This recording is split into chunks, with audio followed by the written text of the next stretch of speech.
For the sheer genius of its simple design, the humble Lego plastic brick is the most successful and fun children's plaything of all time.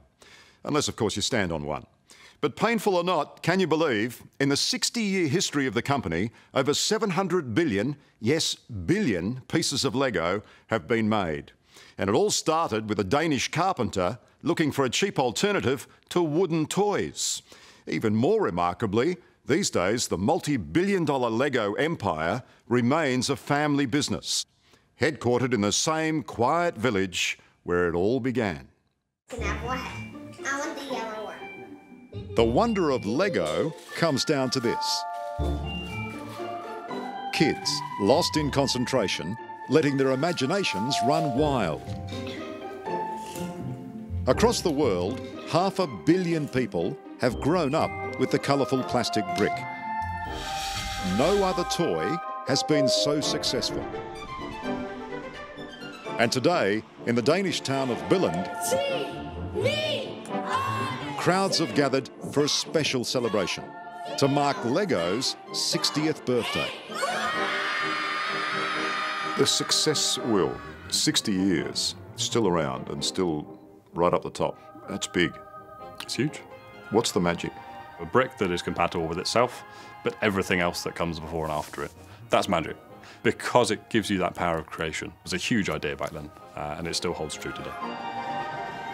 There are now more than 100 pieces of Lego for every man, woman and child on the planet. More minifigures than human beings. Oh my gosh, I love this song! Tonight, we take you inside the strange and secretive world of Lego. Where am I? Everything that's been created has been created in here. Everything is created in here. It's top secret. From the designers who dream it up. Christmas. And he breaks it. But it's okay, it's Lego, you can put it back together again. To the robots that make it. No humans, but it's incredible. And we need to avoid getting run over. And the adults who still can't get enough of it. How many bricks do you reckon you've got? It'd have to be over 1 million bricks. Over 1 million? Over 1 million. But you're still buying, Ben. Because Lego keep making his head.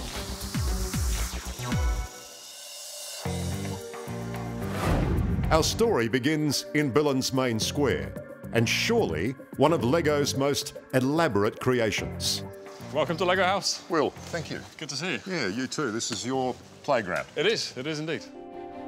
Lego House is a modern-day temple to the infinite possibilities of the brick. So this is the tallest Lego structure ever made. It's 15 metres tall. My guide is Director of Innovation, Will Thorogood, the envy of just about every kid on Earth. If you'd told 6-year-old me you're going to spend your adult life designing toys at Lego, never in a million years would I have thought that was a real thing. I think we should probably grab a seat. They're more comfortable than they look, I promise. I'm not sure. Capturing kids' imaginations is all in a day's work. I mean, it's clever, it's very clever. It is. I can see where they get the expression, sit a brick. Will heads up a design team whose sole job is to come up with the big ideas of tomorrow. It's so unpredictable, isn't it, if you're dealing with a child's whims and fancies? Oh, very unpredictable. There's a lot of new ideas, a lot of great ideas. Identifying the ones that are the really incredible ideas that will change the way children are playing, that's the hard part. In the middle of Billund is the house where it all began. In the 1930s, it was the home of carpenter Ole Kirk Christensen, a designer of wooden children's toys. During the war, when wood was in short supply, he started experimenting with plastic. And so Lego was born. These are some examples of the very first bricks. They were called automatic binding bricks. Wow. So these are the bricks that built the company, really? Yeah. This is the beginning. So come on, Liam. I'm going to show you a very secret place. It's called the Vault. As Lego's resident historian, Jette Orduna is the gatekeeper of a basement. And it goes all the way back to 1963. That has been known to make grown men cry. Take me back, Jette. Sure. As they say in the business, let go. Yeah, let go. A hidden storeroom containing every set of Lego the company has ever made. Am I allowed to touch it? Sure, go ahead, if you dare. They, Oh, they, what's up? they really are museum pieces, aren't they? They are. It's like a living monument to a billion childhoods around the world. Yeah, it is.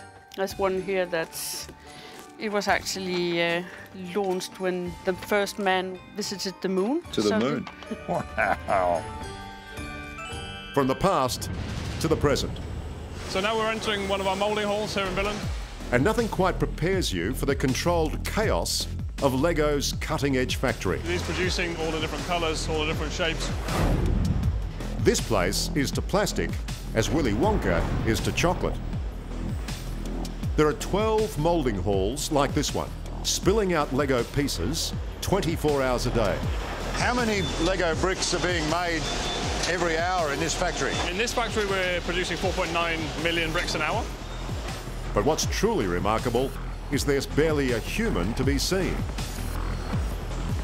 This is the domain of robots that take care of every single part of the process. All the components you see coming out of these machines, this is really what's going into the boxes that millions of children around the world are going to get their hands on. Speaking as a concerned father, whose idea was it to make the brick strong enough to almost roll your ankle? That's a very good question. In the darkness, they can be lethal. Exactly. It's always a surprise. Lethal Lego, that's what we... It's maybe not the headline we want. No, sorry. Lego's widespread appeal has made the Christensen family one of the richest in the world, with a $7 billion fortune. Not bad for a company that nearly went bust in 2004. We had spread ourselves too far. We were running theme parks, we were doing apparel, we were even doing watches, and people generally like that kind of merchandise related to Lego, but it's not really the core Lego idea, is it? How close did you come then to the brink? We were pretty close to the brink. We were in some ways over the brink, but got pulled back. Jorgen Vignutstorp was the CEO who saved it. You were the man. Survival of Lego depended on it. Must have been very stressful. It was very stressful. It was like, you know, I was very clear that this was sort of the battle of my lifetime. But more than that, your career would have been on the line. Imagine being the man who killed Lego.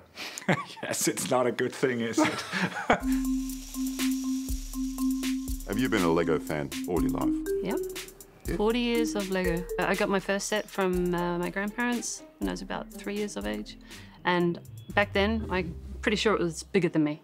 And you're now here designing for other kids around the world. Yeah. Hopefully making them just as happy. Melody Caddick turned her childhood passion into a dream job. She's the sole Australian designer working at Lego's Danish headquarters. What's the magic in coming up with something that a child is going to love? Yeah, that's a good question. You create something and you try to think of the child inside of you. What was I going to be like when I was that age? You know, how would I have reacted? Is it subject to your imagination, or is there a limit? There is no limit. You think it, you create it. My brief was to actually do a pig. So I thought, okay, well, could I make this a little bit more interesting than just a pig?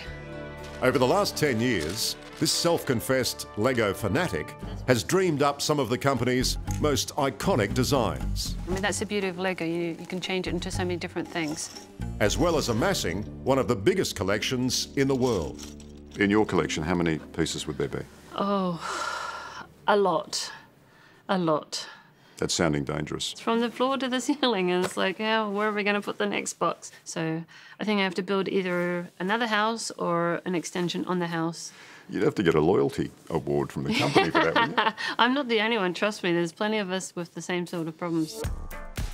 It might sound extreme, but for Lego's most die-hard fans, space is at a premium. They're called AFOLs, adult fans of Lego. And few are quite as obsessed as Ben Hughes. Welcome to the Clubhouse. The Clubhouse. Oh, what? You are kidding. The Clubhouse, as Ben calls it, is a 3-bedroom apartment in Adelaide. dedicated solely to housing his enormous Lego collection. Ben is one of an estimated 25,000 AFOLs in Australia alone. Have you ever been to Legos Anonymous? Is there such a thing where you can actually stand up and say, my name's Ben, I need help? Yeah, I haven't bought Lego for 3 days. You think you have the world's most patient wife? Yeah, pretty much. No. In regards to the Lego side of it and the addiction and the collection, yes. For Ben's long-suffering wife, Karen, it's an obsession she's happy to put up with, so long as it's not under her feet. He takes it further than I think is necessary, really, but he has fun, and if it makes him happy, it's good. The number of sets, Karen. The sheer number of sets. I don't like to count. It's much more relaxing if you don't count. I can see what you mean.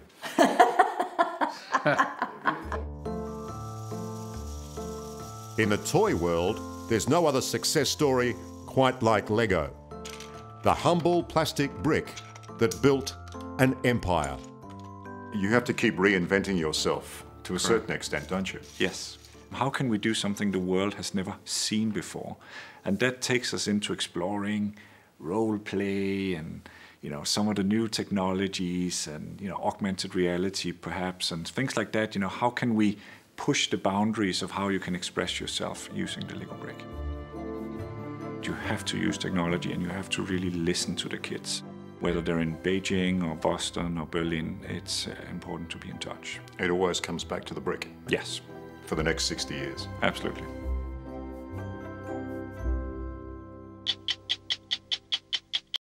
Hello, I'm Liam Bartlett. Thanks for watching. To keep up with the latest from 60 Minutes Australia, make sure you subscribe to our channel. You can also download the 9Now app for full episodes and other exclusive 60 Minutes content.